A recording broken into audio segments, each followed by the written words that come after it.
Setelah 6 bulan bersimbah darah dan memaksa 400.000 warga mengungsi, Kamboja dan Thailand akhirnya sepakat gencatan senjata di bawah mediasi Cina. Namun absennya Indonesia dalam proses krusial ini memicu pertanyaan besar. Masihkah Indonesia menjadi pemimpin alami di Asia Tenggara? Dan bagaimana pula dengan peran ASEAN dalam perdamaian ini? Simak analisis mendalamnya di Bahas Peristiwa. Pertemuan trilateral antara Cina, Kamboja, Thailand di kota Yusi, Provinsi Yunnan, Cina bagian barat daya pada Senin 29 Desember 2025 membuahkan hasil positif. Mereka sepakat melanjutkan gencatan senjata dan melahirkan deklarasi 5 poin. Adapun konflik bersenjata antara Kamboja dan Thailand telah berlangsung sekitar 6 bulan. Eskalasi konflik tersebut telah memakan setidaknya 101 warga tewas, termasuk tentara. Sementara 400.000 penduduk sipil dari Kamboja dan Thailand terpaksa mengungsi karena wilayah tempat tinggal mereka menjadi area kontak senjata. Kementerian Luar Negeri Cina menjadi mediator pertemuan tingkat tinggi antara Kamboja dan Thailand di Danau Fushan, Provinsi Yunnan, Cina. Pertemuan antara Menteri Luar Negeri Thailand Si Hasak Phuang Ket Kheo dan Menteri Luar Negeri Kamboja Prak Songhon itu berlangsung selama 3 hari dari 27 hingga 29 Desember 2025. Menteri Luar Negeri Cina Wang Yi selaku mediator mengeluarkan keterangan resmi pada 29 Desember 2025 bahwa mereka sepakat melanjutkan gencatan senjata terkait konflik bersenjata di perbatasan kedua negara demi mengembalikan keamanan, perdamaian, kestabilan, dan pertumbuhan ekonomi di kawasan Asia Tenggara. Pertemuan itu juga melahirkan 5 poin deklarasi. Pertama, Kamboja dan Thailand akan lebih memperkuat komunikasi, memperdalam pemahaman, dan secara bertahap mengkonsolidasikan situasi gencatan senjata. Kedua, memulihkan pertukaran mutual seperti pergerakan manusia, barang, dan jasa bisa berjalan lagi dalam situasi aman dan damai supaya roda ekonomi kembali bergerak. Ketiga, membangun kembali kepercayaan politik mutual. Keempat, mencapai perubahan arah dalam hubungan. Dan kelima, mempertahankan perdamaian regional. Poin ketiga hingga kelima bertujuan mengembalikan hubungan diplomatik antara Bangkok dan Phnom Penh seperti sedia kala, serta membangun sistem kerjasama dalam mengelola perbatasan. Di sini juga Cina bersedia memberi bantuan kemanusiaan.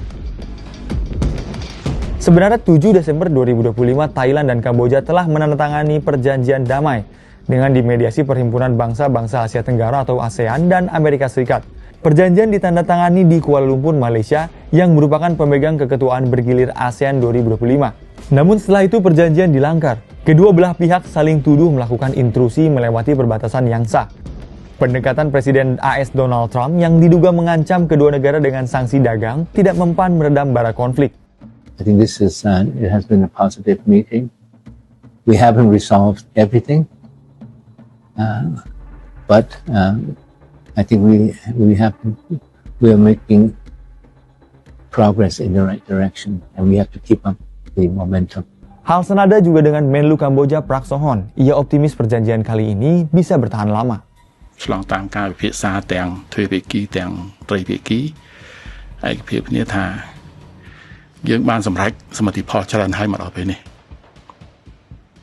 យើងមិនអាចធ្វើឲ្យសភាពការត្រឡប់ទៅក្រោយវិញទេបានន័យថាគ្មានអ្នកណាចង់បានសង្គ្រាមឡើងវិញនោះទេអញ្ចឹងអ្វីដែលសំខាន់ទី1គឺធ្វើឲ្យបទឈប់បាញ់នេះ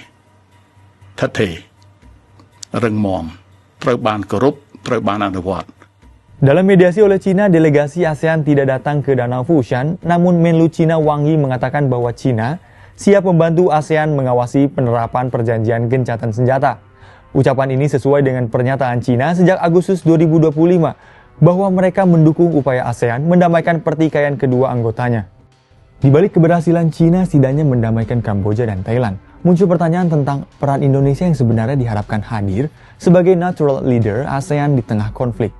Asumsi natural leader ini disandarkan pada posisi strategis Indonesia, stabilitas dan rekam jejak diplomatik Indonesia yang moderat, juga kontribusi Indonesia dalam penyelesaian konflik dan perdamaian dunia melalui misi Garuda.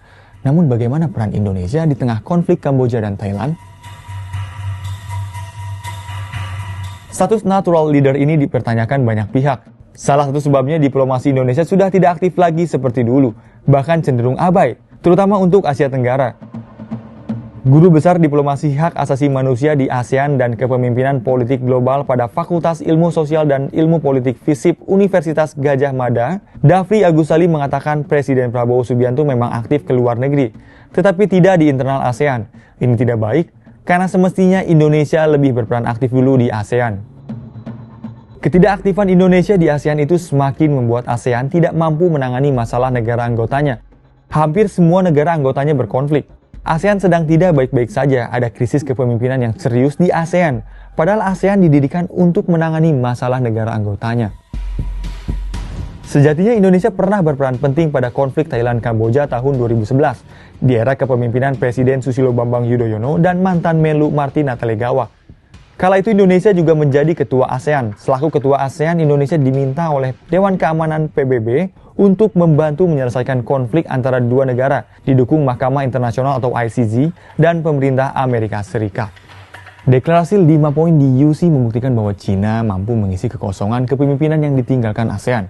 Keberhasilan Beijing mendamaikan dua anggota ASEAN tentu menjadi kritik tajam bagi relevansi organisasi kawasan tersebut. Sekaligus peringatan bagi diplomasi luar negeri Indonesia. Jika Indonesia tetap bersikap abai dan tidak segera mengonsolidasi pengaruhnya di internal Asia Tenggara, maka status natural leader bisa jadi tinggal sejarah.